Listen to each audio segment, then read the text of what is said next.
देखिए class 10th के mathematics का चैप्टर 7 जो कोऑर्डिनेट ज्योमेट्री से रिलेटेड अर्थात कोऑर्डिनेट ज्योमेट्री में कल कुछ पढ़ाए थे जो याद होगा बहुत कुछ। आज इसमें से आगे बढ़ते हैं, डिस्टेंस फार्मूला इसे पढ़ना होगा। यह भी महत्वपूर्ण टॉपिक है इसका, डिस्टेंस फार्मूला। तो दो बिंदु में ए x1 y1 इसका कोऑर्डिनेट हुआ, बी x2 y2 दूसरे बिंदु का कोऑर्डिनेट हुआ। इसके बीच की दूरी ए बी अर्थात डी है, तो इसे ज्ञात करना है भाई। तो इसे फॉर्मूला तो डायरेक्ट लिख ही सकते हैं, कैसे हुआ इसे भी स्पष्ट किया जाएगा, इसमें दिखाया जाएगा। तो सबसे पहले यहाँ देखिए, फॉर्मूला पहले लिख देते हैं, फिर और भी चीज़ समझाया जाएगा, नीचे फिर लिखेंगे। जैसे ए का कोऑर्डिनेट यहाँ अगर दिया हुआ है x1 y1, अब बी का कोऑर्डिनेट दिया हुआ है x2 y2, तो अगर इसके बीच का दूरी निकालना है ए बी, जिसे हम लोग डी भी लिख सकते हैं, तो इसका फॉर्मूला होता है फर्स्ट को फर्स्ट से घटाएंगे अर्थात x निर्देशांक का अंतर। इसे भाषा में लिख सकते हैं x निर्देशांक का अंतर, ये x2 minus x1 whole square, फिर y निर्देशांकों का अंतर y2 माइनस y1 का होल स्क्वायर। अब इसमें याद रखिएगा, इसे हम उल्टा भी वर्किंग कर सकते हैं, उल्टा भी लिख सकते हैं। अगर हम ऐसा प्रयोग किए x1 minus x2 whole square, ये भी सही होगा, y1 minus y2 whole square ये भी सही होगा, क्योंकि a माइनस बी का होल स्क्वायर या b माइनस a का होल स्क्वायर अर्थ एक ही होता है। अब यहाँ एक चीज़ देखिए, अगर ये कभी कभी मिस्टेक से इधर कर दे x2 minus x1 whole square, यहाँ लिख दे y1 minus y2 whole square, तो इसे गलत नहीं समझा जाएगा, ये भी सही होगा। फिर दूसरा, इधर लिख दे अगर x1 minus x2 whole square, यहाँ लिख दे y2 minus y1 whole square, ये भी गलत नहीं। अर्थात इसे चार तरह से इस पैटर्न को सजा सकते हैं, इसे याद रखना। यह वर्ड अब जानना ये है कि ये हुआ कैसे। इस चीज़ को भी कभी कभी ऐसे एग्ज़ाम में पूछता है, इसलिए इसको भी बता दिया जाता है ये कैसे हुआ। तो इसका प्रूफ वैसे दिखाया जाएगा। तो इसके लिए एक पेज लिए, इस पर जो दो प्रकार का लंबा लाइन दिए,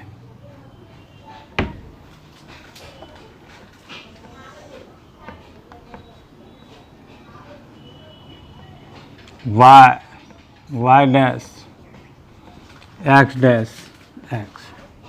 इसमें जो दो बिंदु दिया हुआ है x1 y1 x2 y2, ये कहीं स्थित की, जैसे a मान लीजिए यहाँ लिखे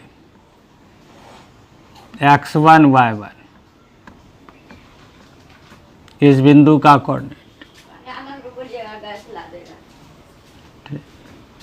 b x2 y2, या दूसरा बिंदु लिए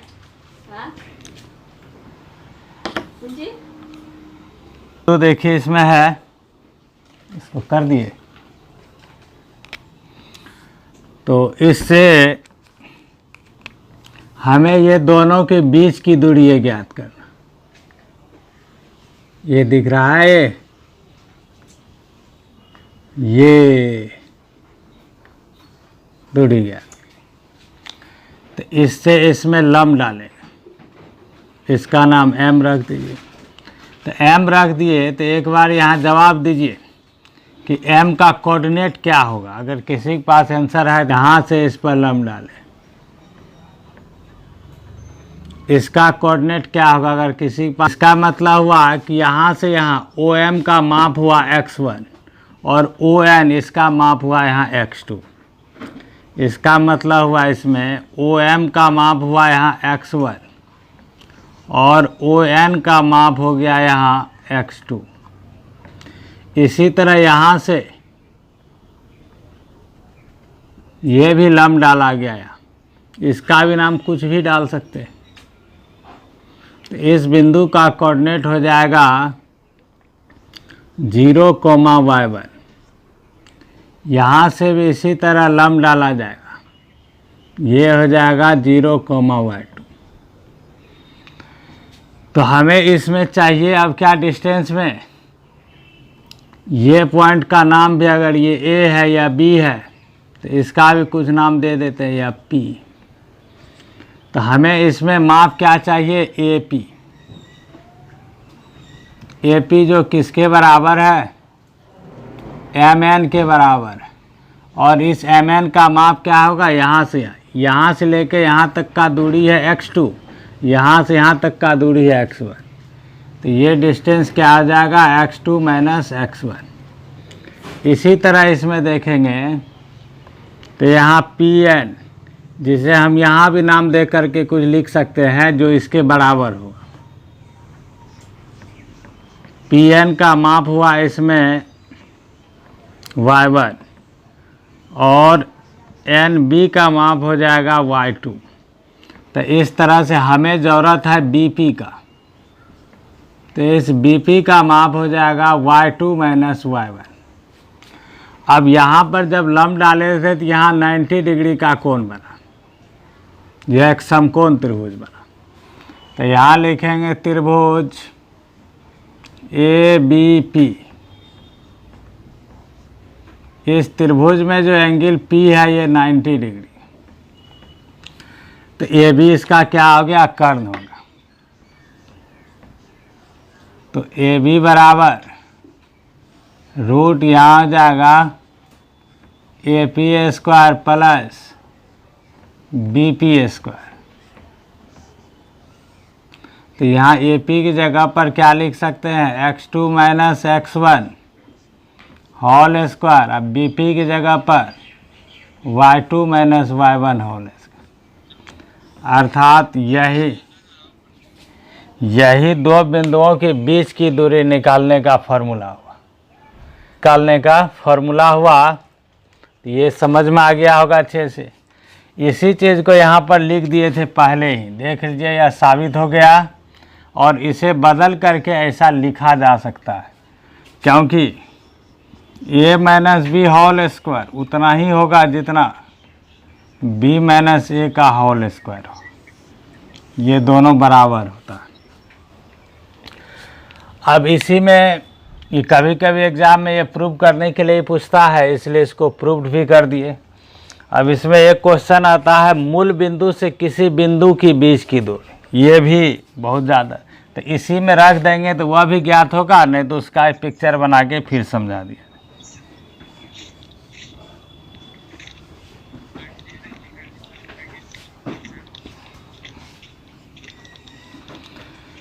मूल बिंदु तथा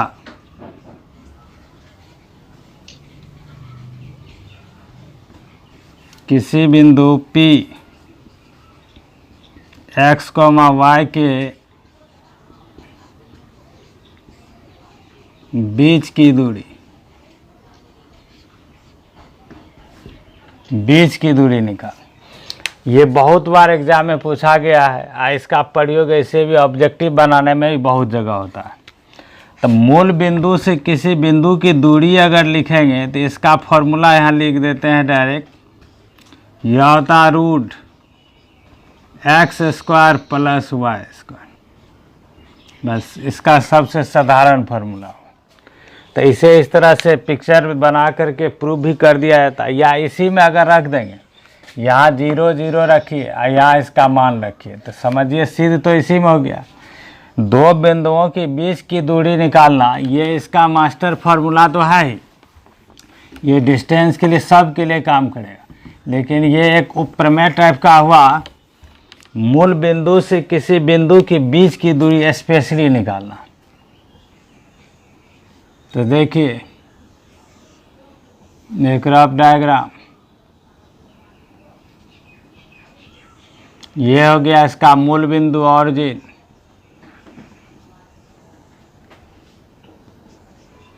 कोई बिंदु मान लिया गया P जिसका निर्देशांक x, तो इस बिंदु से यहाँ परपेंडिकुलर यहाँ खींचे, इसका m हुआ, इस m का कोऑर्डिनेट हो जाएगा x, 0 और ओ m का इक्वेशन हो जाएगा, यहाँ जो भी माप रहेगा 2 वह हो जाएगा x बराबर उतना के बराबर। हमें ज्ञात करना है यह OP, जो मूल बिंदु से इस बिंदु P के बीच की दूरी है, इस OP का मान ज्ञात करना। अगर यहाँ भी इस तरह से लंब डाला जाएगा तो यहाँ से यहाँ का माप हुआ x और यहाँ से यहाँ का माप हुआ y, तो यहाँ से यहाँ PM का माप क्या होगा y।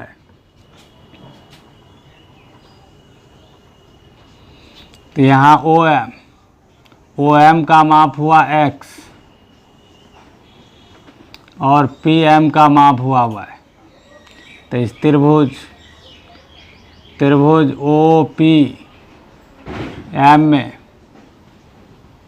Angle M equal 90 degree, तो फिर ये क्या हुआ, एक समकोण त्रिभुज, तो इसमें निकालना है OP, तो इसलिए OP root OM square plus PM square.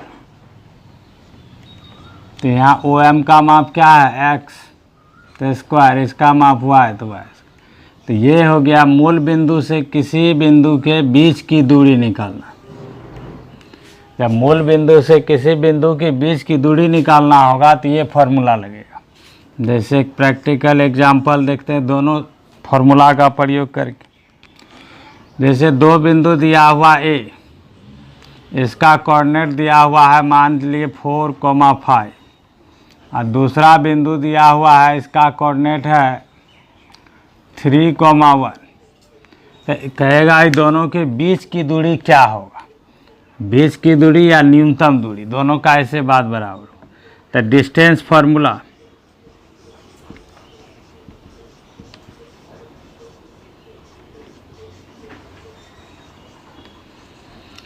अब यहाँ आदत ऐसा बनाइएगा ये शॉर्ट में लिखने का। वैसे फार्मूला पढ़िए, क्या था, x2 - x1, पहला को पहला के साथ, तो फार्मूला अपने आप बन जाएगा। इस पहला में से पहला घटाना, तो x2 - x1, तो x2 - x1 या x1 - x2, तो 4 - 3 का क्या हो जाएगा, होल स्क्वायर।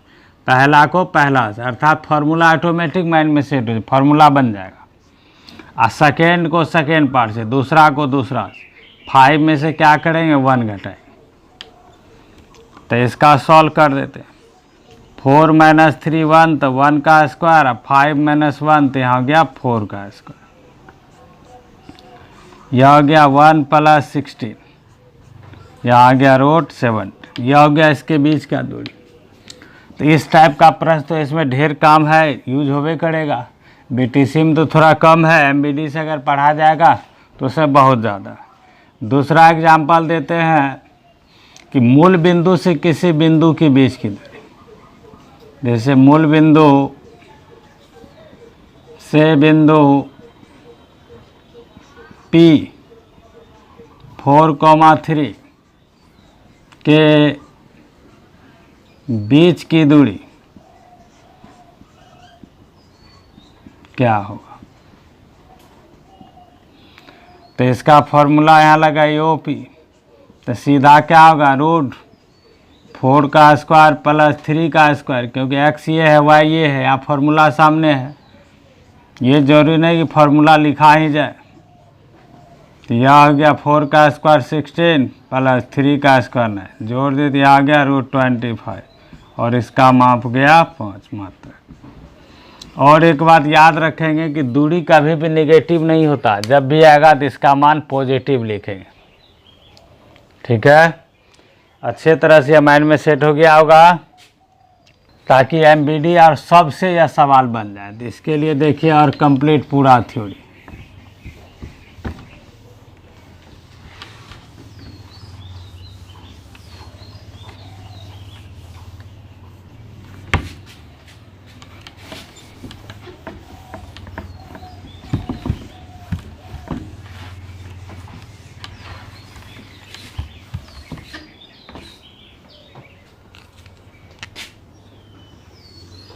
अब यहाँ ऑब्जेक्टिव जो इसमें महत्वपूर्ण और एक टाइप से पूछा जाएगा वह देखिए।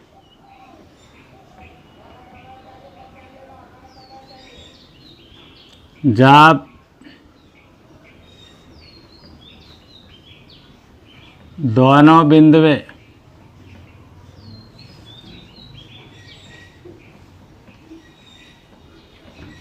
एक्स एक्सिस पर स्थित हो तो उसके बीच की दूरी, जब दोनों बिंदुएं एक्स एक्सिस पर स्थित हो तो उसके बीच की दूरी, इसे माइंड से हटाना नहीं क्योंकि यह ऑब्जेक्टिव अभी तक पूछा नहीं गया है लेकिन अब पूछा जाएगा। तो यह होगा x2 माइनस x1, सिर्फ इतना ही काफ़ी है, या x1 माइनस x2, इतना ही इसका काफ़ी हो जाए क्योंकि जब अक्ष पर स्थित होगा तो y कोऑर्डिनेट क्या होगा, इसका हर हाल में 0 होगा। अगर डिस्टेंस फार्मूला से ही बनाएंगे तो रिजल्ट यही आएगा, निश्चित आएगा। लेकिन कभी कभी मल्टीपल चॉइस में ऐसे ही ऑप्शन में दे दे ये वाला या ये वाला, अगर नंबर निकालने के लिए रहे दिया हुआ रहेगा कोऑर्डिनेट तो वो अलग चीज़ है, बन तो जाएगा ही, लेकिन यह एक स्पेशल टेक्निक भी बता, इसे याद रखना। इसी तरह इसमें दूसरा,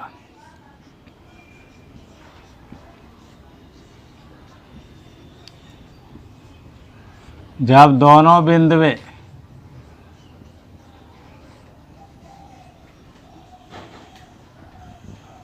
y एक्सिस पर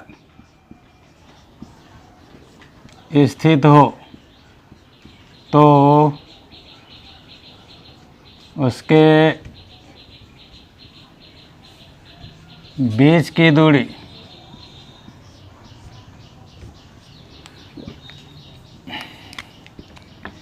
यह होगा y2 माइनस y1 या मोड y1 माइनस y2। अगर इस चीज़ में थोड़ा बहुत कन्फ्यूजन है तो हम इसका उपाय करते हैं और भी ढंग से समझा देने का। जैसा अगर ए कोऑर्डिनेट यहाँ दिया हुआ है x1, 0, बी कोऑर्डिनेट दिया हुआ है x2, 0, ये तब इसका मीनिंग हुआ कि ये दोनों x अक्ष पर स्थित है। अगर ये 0 यहाँ नहीं होगा तो ये x अक्ष पर हो नहीं सकता, अगर ये भी 0 नहीं होगा तो ये x अक्ष पर हो नहीं सकता। x अक्ष पर जो भी बिंदु स्थित होता है उसका y कोऑर्डिनेट, y नियामक हमेशा 0 होता है, जो पिछले वीडियो में भी पूरा कंप्लीट समझाए हैं, बताए हैं। यहाँ भी दोबारा मौका मिला इस चीज़ को समझ। तो डिस्टेंस फार्मूला से ही काहे न बनाइए, डिस्टेंस फार्मूला से ही बनाएंगे। तो क्या बताए थे, फार्मूले लिखिए या जो ट्रिक बताए पहला को पहला से, तो x2 माइनस x1 का होल स्क्वायर और y2 minus y1 whole square, तो सेकेंड को सेकेंड से, फर्स्ट को फर्स्ट से। तो रिजल्ट यहाँ क्या आया, x2 minus x1 whole square आया। तो यहाँ रूट भी है ना, और रूट हटेगा तो स्क्वायर भी हटेगा, तो स्क्वायर में हटा दिए, रूट में हटाए। और क्या सिखाए, दूरी कभी नेगेटिव नहीं होता है, इसलिए इसको मोड के अंतर्गत लिखते हैं। अब तो अच्छे से माइंड में चला गया होगा। अगर y वाला भी इसी तरह है, अगर ये भी नहीं गया तो और देखिए फिर, जैसे a का कोऑर्डिनेट लिखे यहाँ 6, 0, अब b का कोऑर्डिनेट लिखे यहाँ 10, 0। तो ये निश्चित है कि दोनों बिंदु कहाँ है, x अक्ष पर स्थित है। तो डिस्टेंस फार्मूला से बनाइए तो बनना तो है ही डिस्टेंस फार्मूला से, लेकिन ये ऐसे भी डायरेक्ट बन जाएगा। ये भी क्या है, डिस्टेंस फार्मूला का ही पार्ट है, लेकिन उससे अगला पार्ट हुआ और बेहतरीन है, कम समय में ही बन जाएगा, बिना फार्मूले का बन जाएगा, घट जाएगा सीधा। तो ऐसे देखिए तब प्रैक्टिक लो,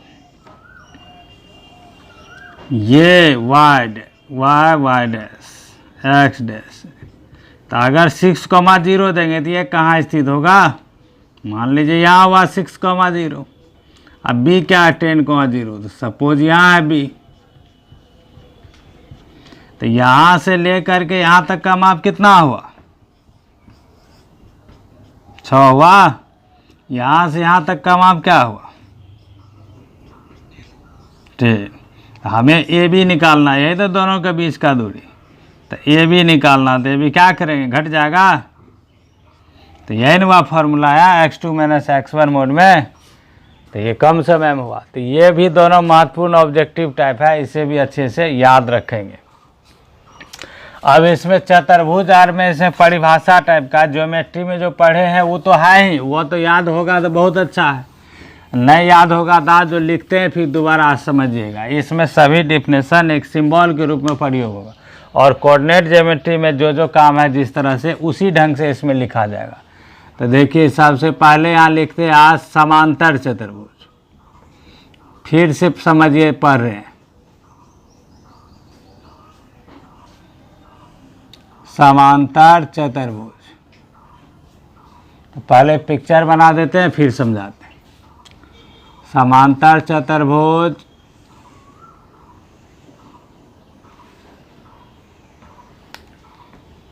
ए बी सी डी, ये इसका बराबर होगा, ये इसका बराबर होगा। तो ज्यामिति के अनुसार तो इसमें बहुत सारा बात पढ़ते हैं, आमने सामने, भुजा समांतर व बराबर, समूह कोण बराबर, आसन कोण संपूरक। लेकिन इस कोऑर्डिनेट में हमें उतना काम नहीं। कोऑर्डिनेट में क्या है देखिए, चतुर्भुज A B C D parallelogram समांतर चतुर्भुज होगा यदि इस शर्त को पूरा करना चाहिए। क्या क्या है देखिए, यदि ए बी का माप जितना है उतना होना चाहिए सी डी, और जितना बी सी का माप है वह होना चाहिए ए डी, और एंड इस AC को इसका विकर्ण कहा जाता है, विकर्ण AC नॉट इक्वल होगा BD। अगर इस शर्त को पूरा करेगा, ये इसका विकर्ण हुआ, ये इसका विकर्ण, ये दोनों बराबर है। तो हमें कोऑर्डिनेट ज्योमेट्री में ये काम है, अर्थात 4 पॉइंट दिया रहेगा, 4 बिंदु का कोऑर्डिनेट दिया हुआ रहेगा और कहेगा साबित करने कि यह समांतर चतुर्भुज है, या पूछा जाएगा यह समांतर चतुर्भुज है। तो इस चीज़ को चेक करने के लिए हमें कितने चीज़ ज्ञात करना होगा? 1 2 3 4 5 6 चीज़ ज्ञात करना होगा, और इस 6 माप में से सबको मिलाएंगे। इस शर्त को पूरा करेगा तो वह सिद्ध हो जाएगा समांतर चतुर्भुज है या समांतर चतुर्भुज, प्रूव्ड हो जाएगा। अब इस तरह से अब आएंगे समांतर चतुर्भुज के बाद आता है आयत, आयत रेक्टेंगल, आयत। तो इसका ही फोटो देखिए पहले, तब यहाँ समझिए अच्छे से।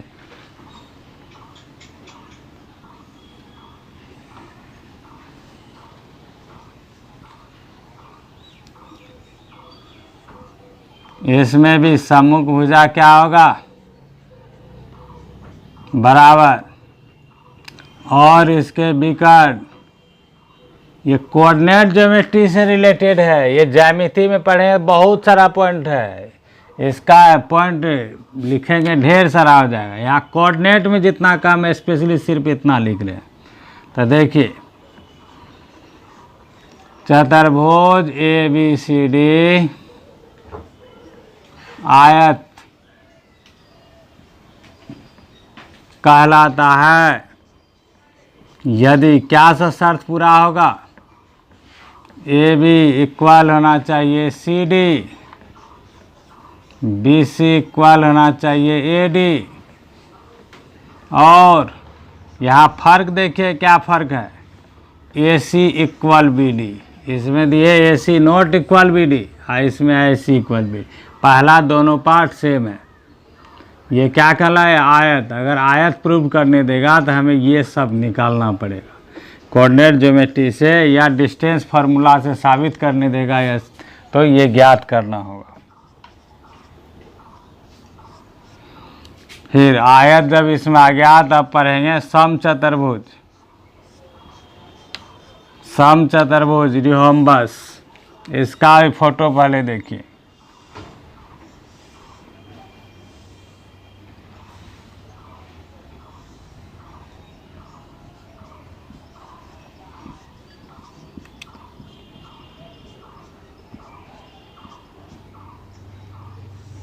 ये डायगोनल, जबकि ज्यामिति के अनुसार मेंसुरेशन में से बहुत कुछ पढ़ते हैं। इसके विकर्ण एक दूसरे को लंबसम विभाजित करता है। इसके क्षेत्रफल का फॉर्मूला एक नहीं दो दो होता है। एक होता है आधार इंटू ऊंचाई, दूसरा होता है हाफ इंटू पहला विकर्ण इंटू दूसरा विकर्ण। लेकिन इसमें हमें परिभाषा के लिए वो नहीं, हमें कोऑर्डिनेट में जो निकालेंगे इसका ये स्पेशली है। देखिए, चतुर्भुज ABCD समचतुर्भुज कहलाता है यदि AB equal BC equal CD equal DA और साथ ही साथ AC नॉट इक्वल BD हो। समझ में आया? दिमाग में सेट हुआ? अब यहाँ आएंगे वर्ग।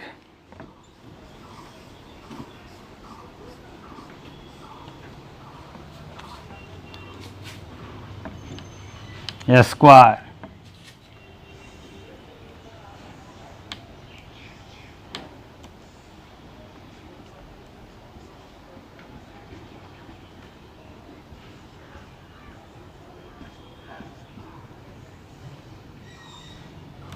बस देखिए फर्क क्या होगा। सब ऊपर वाला सेम, सिर्फ विकर्ण बराबर। तो चतुर्भुज ABCD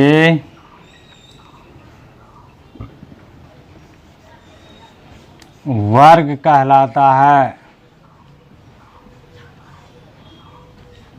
यदि AB बराबर BC बराबर CD बराबर DA and AC equal BD, ये सभी शर्त को पूरा करेगा तब यह हुआ वर्ग। तो ये सभी जो लिखे हैं तो डिस्टेंस फार्मूला में ये MBD से बनाइए, KC श्रीनिवास बनाइए, भारती वन से बनाइए, RS अग्रवाल से बनाइए, RD शर्मा से बनाइए। तो ये सब टोटल चीज़ जानेंगे तब बनेगा। दूसरा बात, अगर ऑब्जेक्टिव 50 में 50 अर्थात 100% सही बनाना है तो भरपूर थ्योरी पढ़ना होगा, भरपूर ऑब्जेक्टिव बनाना होगा। तो ये सब प्रैक्टिस हो गया। तभी इसमें और भी है थ्योरी। देखिए, अब कॉलिनियर संरेख के बारे में सीखेंगे। पूछना डिफिनेशन क्या होता है? 3 या 3 से अधिक बिंदु जो एक ही रेखा पर स्थित हो कॉलिनियर कहलाता है। लेकिन यहाँ कॉलिनियर पढ़ने के लिए यहाँ अलग तरीका है।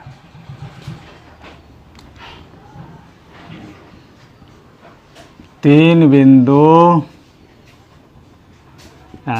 बिंदुए A, B तथा C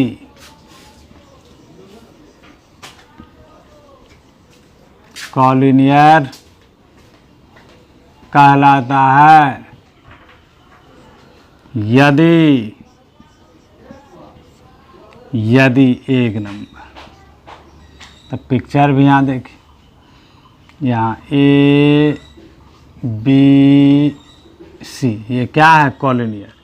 तो यदि एक नंबर का शर्त ये पूरा करेगा कि AB प्लस BC और बराबर AC, अगर इनके दो रेखाखंड हो, 3 बिंदु को मिला है, इसमें 3 रेखाखंड हुआ, इसमें से किसी भी 2 रेखाखंड का जोड़ तीसरे रेखाखंड के अगर बराबर होगा तो वह बिंदु कॉलिनियर होगा। जैसे कि इसी में देखिए, अगर AB का माप मान लीजिए 4 है, BC का माप अगर 5 है, AC का माप अगर 9 है, तो यहाँ इजी वे में लिख सकते हैं A, B तथा C कॉलिनियर है, संरेख है। ये सभी एक ही बिंदु पर, एक ही रेखा पर स्थित होगा। गया मन में।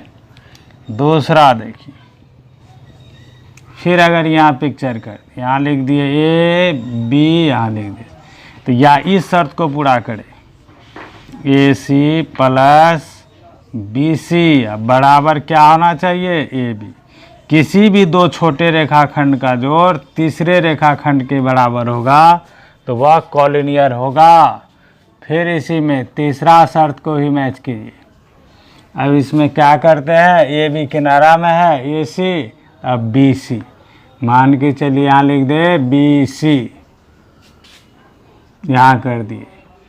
तो इसका मतलब वह अगर इस शर्त को भी अगर पूरा करेगा, जैसे ए बी प्लस ए सी बराबर क्या होना चाहिए, बी सी, तो भाषा में शॉर्टकट में सिर्फ हमारे माइंड में क्या होना चाहिए कि तीन रेखाखंड जो यहाँ तैयार हुआ है, इन तीन रेखाखंडों में किसी भी दो छोटे रेखाखंडों का जो तीसरे रेखाखंड के अगर बराबर होगा, बड़े रेखाखंड के बराबर होगा, तो वह बिंदु हमेशा कॉलिनियर होगा, संरेख होगा। वैसे इसमें एक क्षेत्रफल का भी आता है, वैसे आगे अगर 12 भी जोड़ दे तो इसमें और भी शर्त है, लेकिन वह नहीं, 10 तक में जो काम है सिर्फ हुआ। अब देख, तीन बिंदु में से तो यहाँ ये भी याद रख सकते हैं, यदि area triangle A B C 0 हो, अगर त्रिभुज का क्षेत्रफल अगर 0 हो गया, तब भी तीनों बिंदु संरेख होगा, संरेख होगा। इस पर आधारित पढ़ेंगे, लेकिन इसका एक्सरसाइज आगे है 7.3 है। तो आज यह पहला चैप्टर पर आधारित ये डिस्टेंस फार्मूला के आधार पर इसमें लगेगा।